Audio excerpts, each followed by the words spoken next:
നമസ്കാരം. സെപ്റ്റംബർ 29 ലോക ആരോഗ്യ സംഘടന ഹൃദയദിനമായി ആഘോഷിക്കുന്നു. അതിന്റെ ഭാഗമായി എസ് മെഡിക്കൽ സെന്ററും തിരുഹൃദയ കോളേജ് ഓഫ് നഴ്സിംഗും സംയുക്തമായി നടത്തുന്ന ഹൃദയവും ഹൃദയ ആരോഗ്യം എന്ന പരിപാടിയിലേക്ക് ഏവർക്കും സ്വാഗതം. ഇന്ന് നമ്മോടൊപ്പം ഉള്ളത് എസ് മെഡിക്കൽ സെന്ററിലെ സീനിയർ കാർഡിയോളജി കൺസൾട്ടന്റായ ഡോക്ടർ ജോസ് ചാക്കോയാണ്. നമസ്കാരം ഡോക്ടർ. നമസ്കാരം. ഡോക്ടർ, എന്താണ് ഹൃദ്രോഗം? അതിന്റെ കാരണങ്ങൾ ഏതെല്ലാം ഒന്ന് വിശദീകരിക്കാമോ? ഈ അടുത്ത 29-ാം തീയതി വേൾഡ് ഹാർട്ട് ഡേ ആചരിക്കുന്ന സമയത്ത് ഹൃദയാരോഗ്യത്തെപ്പറ്റി ഏതാനും വിവരങ്ങൾ നിങ്ങളുമായി പങ്കിടാൻ എനിക്ക് സാധിക്കുന്നതിന് വളരെ സന്തോഷമുണ്ട്. ആദ്യമായി ഈ ഹൃദയം ചെയ്യുന്ന ജോലി എത്ര കഠിനമാണെന്ന് മനസ്സിലാക്കുക. ദിവസത്തിൽ 24 മണിക്കൂറും വർഷത്തിൽ 365 ദിവസവും ഒരു മനുഷ്യൻ അവൻ്റെ ജീവിതകാലം മുഴുവൻ, അത് 10 വർഷമാകാം, 100 വർഷമാകാം, ഇത്രയധികം കാലഘട്ടത്തിലേക്ക് ഒരു നിമിഷം പോലും വിശ്രമമെടുക്കാതെ നിരന്തരമായി അതിൻ്റെ ജോലി ചെയ്തുകൊണ്ടിരിക്കുന്ന ഒരു അവയവമാണ് ഹൃദയം. മറ്റേതൊരു യന്ത്രത്തിനോ ഏതൊരു അവയവത്തിനോ ചെയ്യാൻ സാധിക്കാത്ത കാര്യമാണ് ഹൃദയം നിർവഹിച്ചുകൊണ്ടിരിക്കുന്നത്. ഹൃദയം പ്രധാനമായും ഒരു പമ്പ് ആണ്. പമ്പ് വർക്ക് ചെയ്യുന്നതിന് എനർജി ആവശ്യമാണ്, അതിന് വേണ്ട ന്യൂട്രീഷൻ ആവശ്യമാണ്. നിങ്ങൾക്കറിയാം, ശരീരത്തിലെ മറ്റവയവങ്ങൾക്ക് ആവശ്യമായ ഓക്സിജനും ന്യൂട്രീഷനും സപ്ലൈ ചെയ്യാൻ വേണ്ടി രക്തം പമ്പ് ചെയ്ത് കൊടുക്കുന്ന ജോലിയാണ് ഹൃദയം നിർവഹിച്ചുകൊണ്ടിരിക്കുന്നത്. ആ ജോലി നിർവഹിക്കുന്നതിന് ആവശ്യമായ എനർജി ഹൃദയത്തിന് കിട്ടുന്നത് ഹൃദയത്തിലെ രക്തക്കുഴലുകളിൽ കൂടിയാണ്.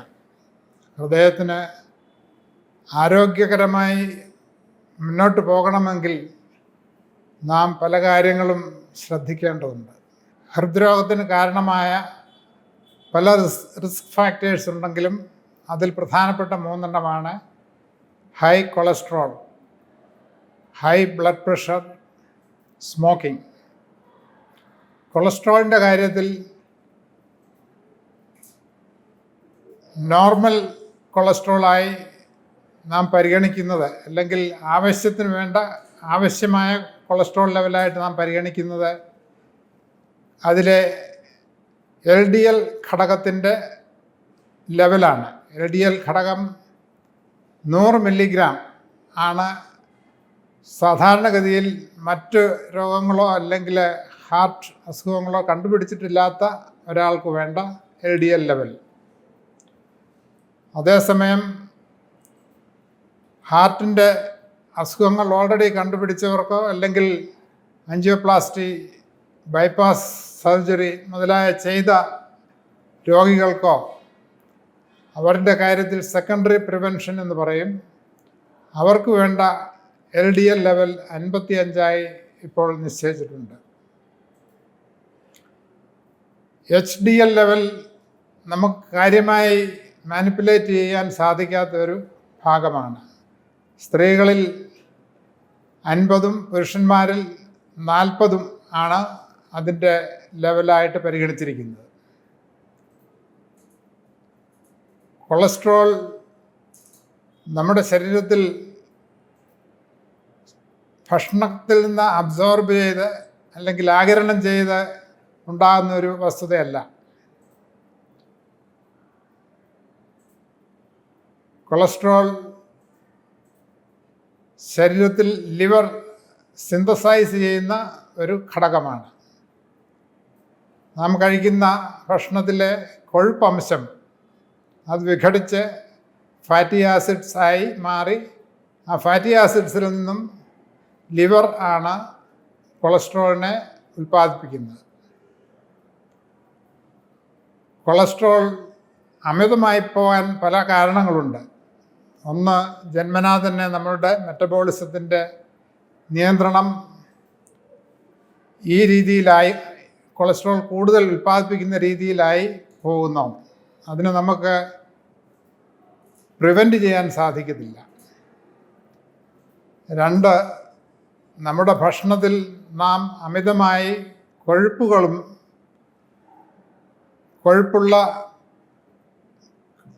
കലർന്ന ഭക്ഷണ സാധനങ്ങളും കഴിക്കുമ്പോൾ ശരീരം ആ കൊഴുപ്പുകളെ കൊളസ്ട്രോളായി കൺവേർട്ട് ചെയ്യുന്നു.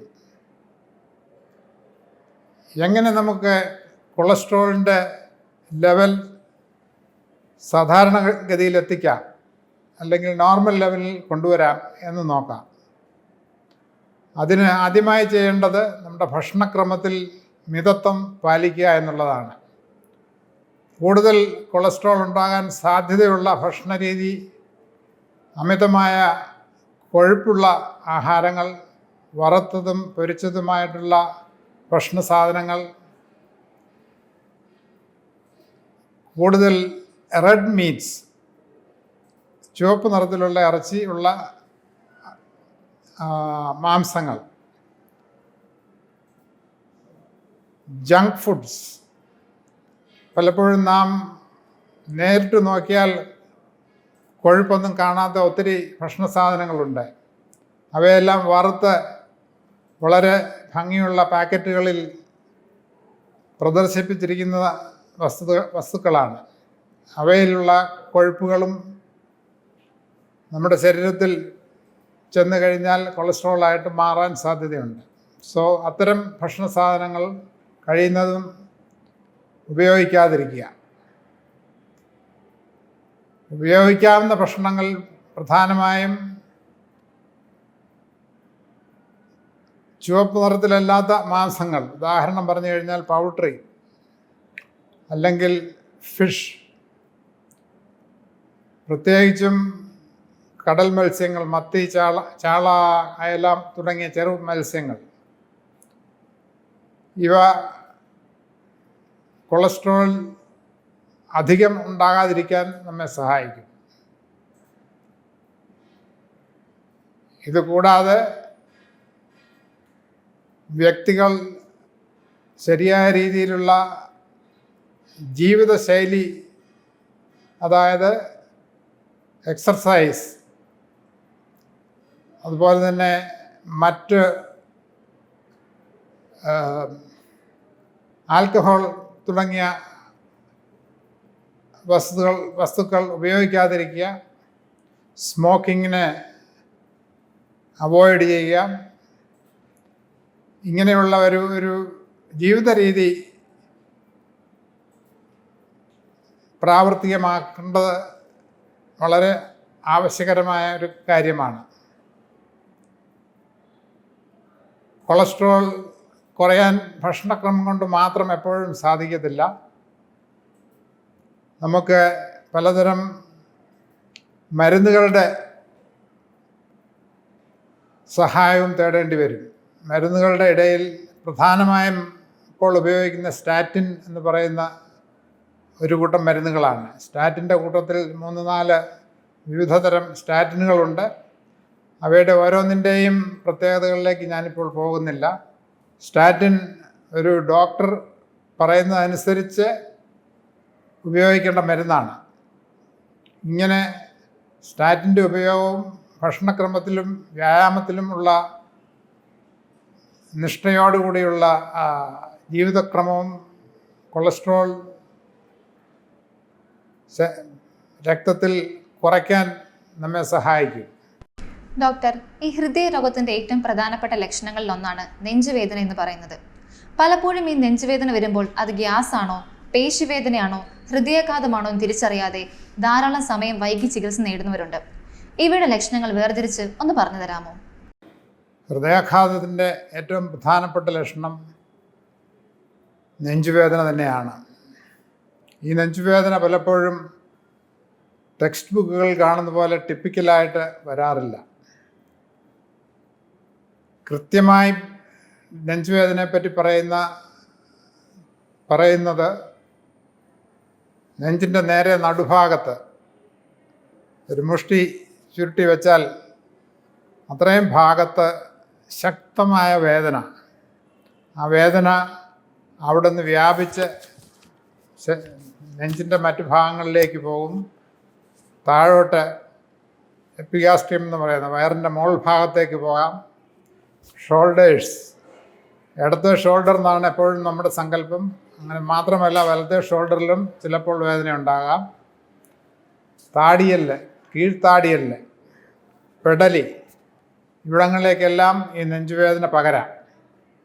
ഈ നെഞ്ചുവേദനയോടൊപ്പം പലപ്പോഴും സ്വെറ്റിംഗ്, വിയർപ്പ്, ചിലപ്പോൾ മൊഹാലിസപ്പെട്ടു പോകുന്ന രീതിയിലുള്ള ഒരു ഫീലിംഗ്, ഇതൊക്കെയും ഇതിൻ്റെ കൂട്ടത്തിലുണ്ടാകാം.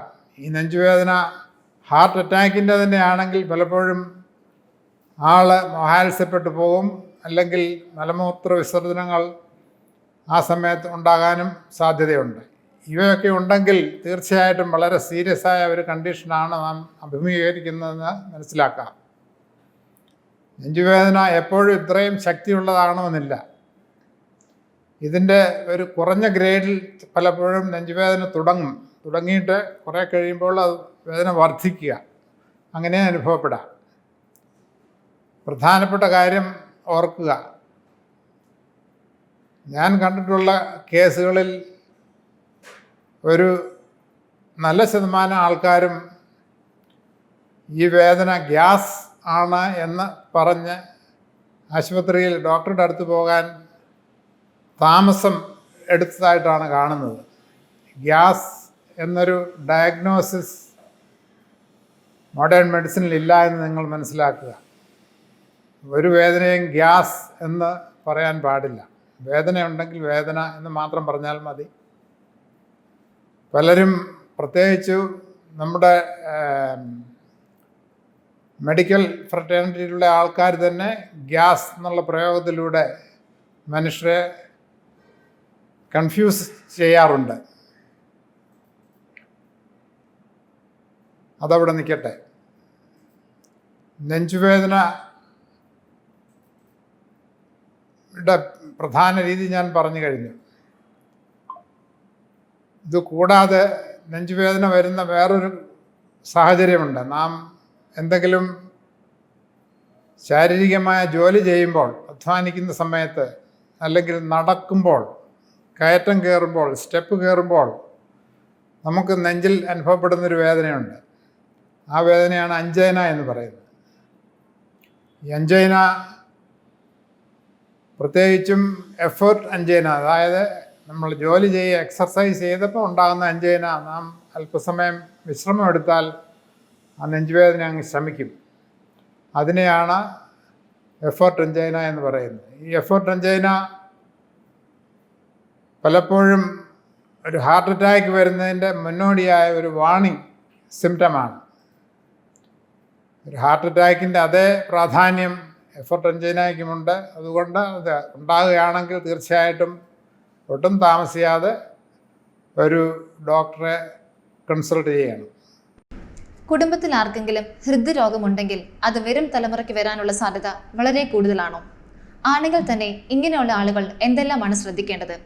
എത്ര നാൾ കൂടുമ്പോഴാണ് ഹെൽത്ത് ചെക്കപ്പ് ഒക്കെ ചെയ്യേണ്ടത്? നമ്മുടെ ജനിതക ഘടന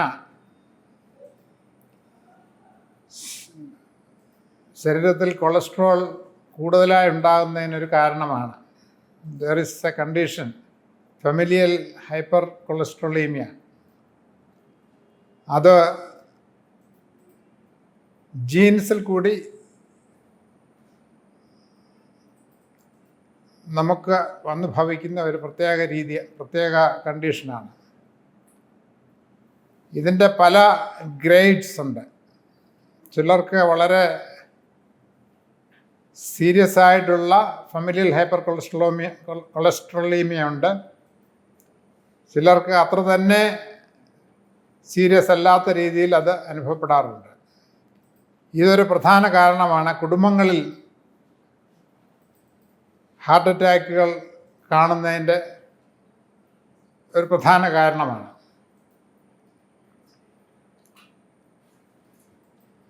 അതുകൂടാതെ തന്നെ പാരമ്പര്യം മറ്റു പല ഘടകങ്ങളിലും ഉണ്ട്. ഡയബറ്റിസ്, ഹൈപ്പർ ടെൻഷൻ മുതലായ റിസ്ക് ഫാക്ടേഴ്സ് പാരമ്പര്യത്തിൽ അല്ലെങ്കിൽ പാരമ്പര്യം അതിനും ഒരു കാരണമാണ്. ഈ കാരണങ്ങളെല്ലാം തന്നെയും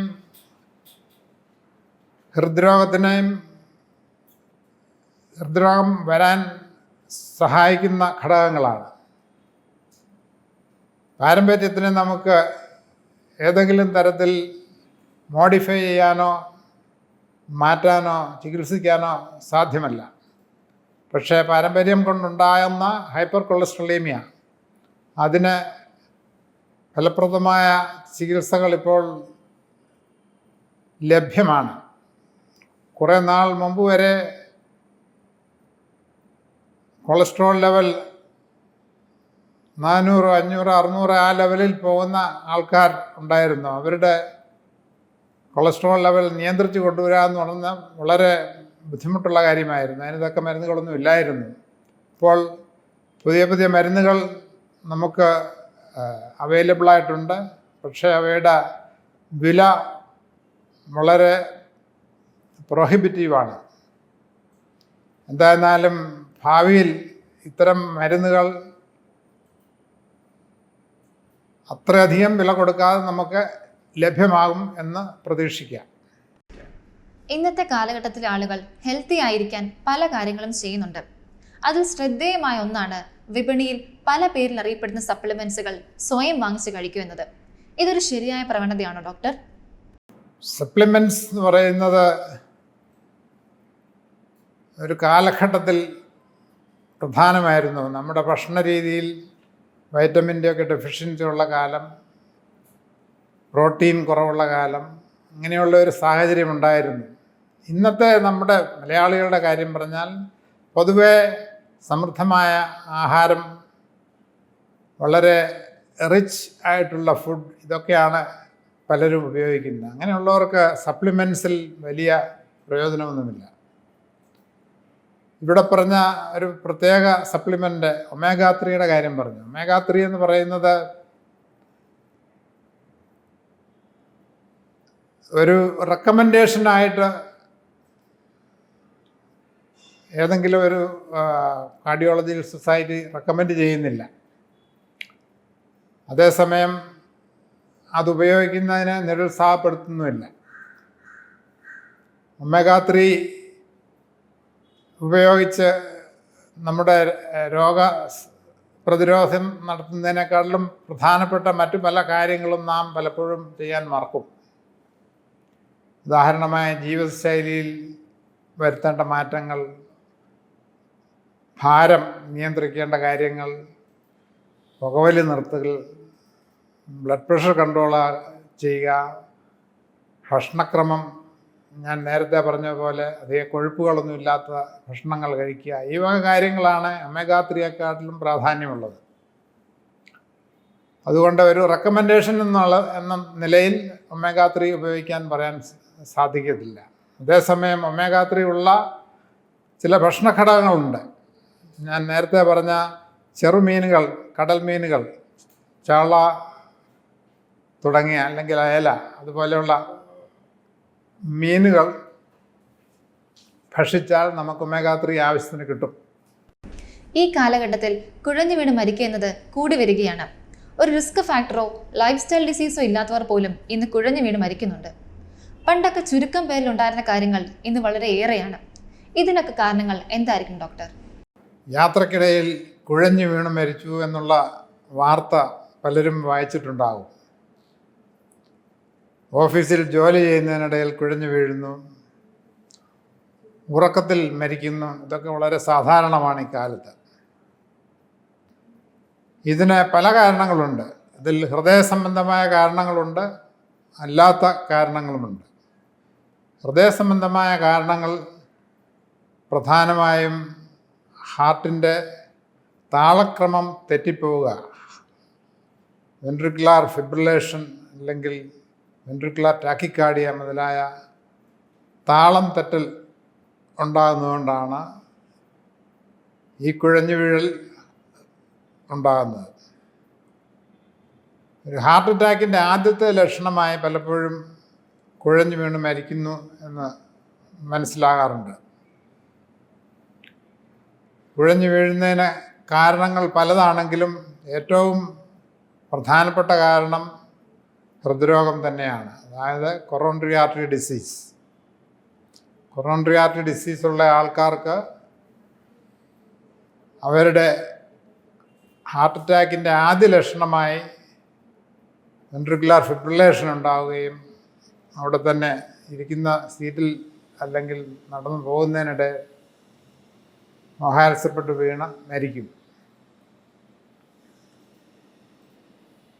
ഇതല്ലാതെ ഹൃദയത്തിൻ്റെ താളക്രമങ്ങൾ തെറ്റിപ്പോകുന്ന ചില കണ്ടീഷൻസ് ഉണ്ട്. അത് ജന്മന അല്ലെങ്കിൽ ജനറ്റിക്കലി ഡിറ്റർമിൻഡ് ആയിട്ടുള്ള ചില കാര്യങ്ങളാണ്.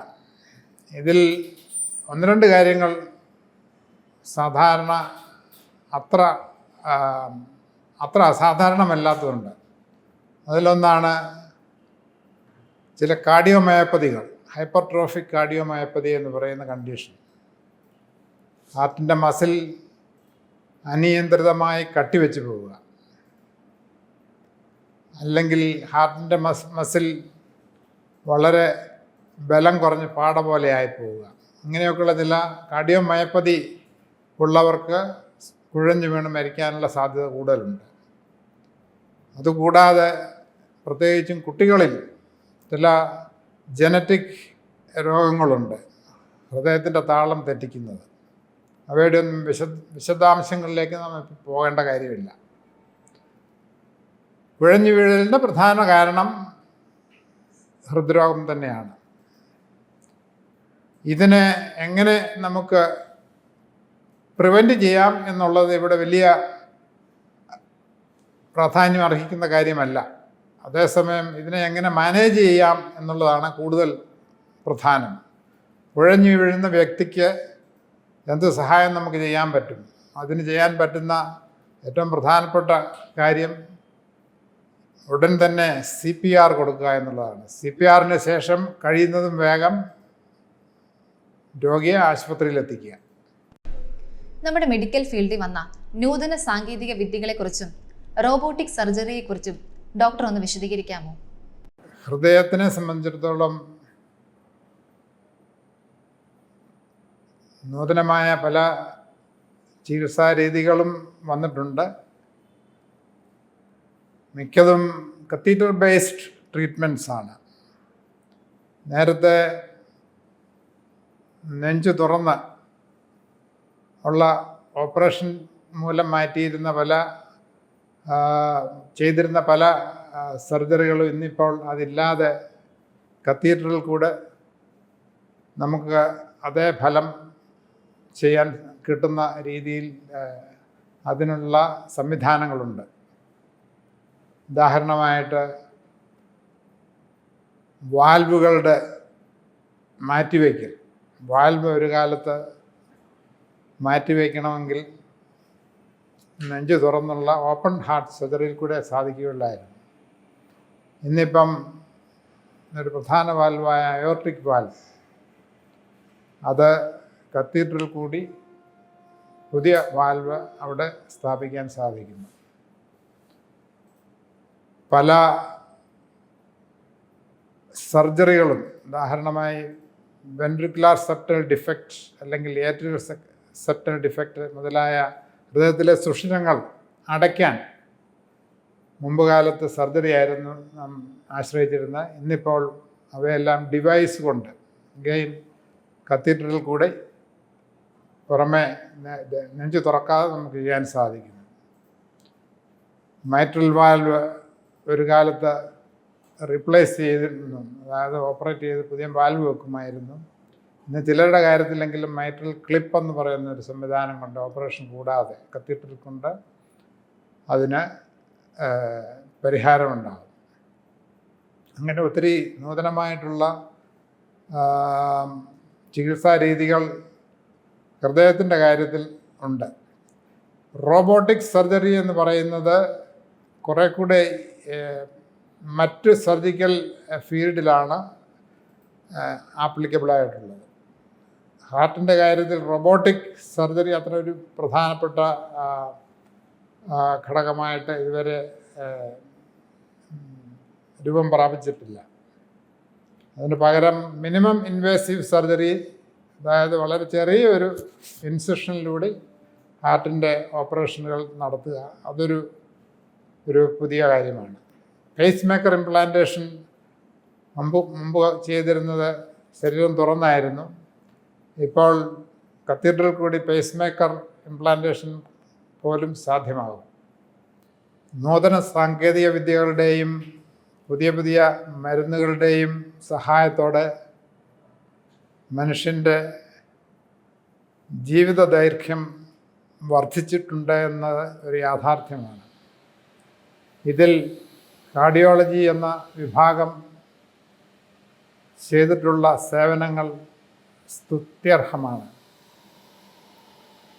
വരും കാലങ്ങളിൽ ഈ വക നൂതന ആശയങ്ങളും നൂതന സംവിധാനങ്ങളും ചിലവ് കുറഞ്ഞ രീതിയിൽ നമ്മുടെ നാട്ടിലും ലഭ്യമാകും എന്ന് നമുക്ക് പ്രതീക്ഷിക്കാം. ഹൃദയവും ഹൃദയാരോഗ്യവും എന്ന വിഷയത്തെപ്പറ്റി ഇത്രയും നേരം നമ്മളോട് സംസാരിച്ചത് SS മെഡിക്കൽ സെന്ററിലെ സീനിയർ കാർഡിയോളജി കൺസൾട്ടന്റായ ഡോക്ടർ ജോസ് ചാക്കോയാണ്. Thank you sir. ഏവർക്കും ഒരിക്കൽ കൂടി ഹൃദയ ദിനത്തിന്റെ ആശംസകൾ നേരുന്നു.